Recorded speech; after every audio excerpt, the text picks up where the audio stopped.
olid need piimanõud või noh. peitis ära midagi. ja sinna, aga noh, ta aega ei olnud, ei jõudnud sügavale kaevuda, see oli ilmaaegu töö, vohvast nii kiht peal ja noh, kõik põles ära ja siis kõrbesid ala need, sellest ei olnud kasu midagi ja, ja aga asi oli selline, et see siis venelased tulid, nad tulid mitte siia, noh, kuidas Räpina poole seda teed, vaid nad tulid kuskil hoopis teiselt poolt, Vastseliina tagant sealt tulid, noh nii.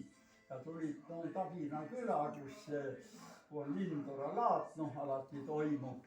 Ja seal oli sakslastel 4 see kuradi, noh kuidas neid nimetati, noh nagu flakid, ta oli õhutõrjeks võetud ja see 88, kui need tankid oleks, seal oli neil vastav see välja vaadatud, et kui sealt kolonn läheb, siis oled pilpad taga nendel, aga siis ma 44 aastane oli õppinud sõdima, oli kindlaks tehtud, et seal on nii, nad ei läinudki sinna suunas üldse. Asjad olid välja, noh, meie kodu peale, metsast kodu. Ja sakslastel oli seal flaki, noh, 4-torulised need flakid, 20 millimeetrit, no nalja number kuradi tankide vastu.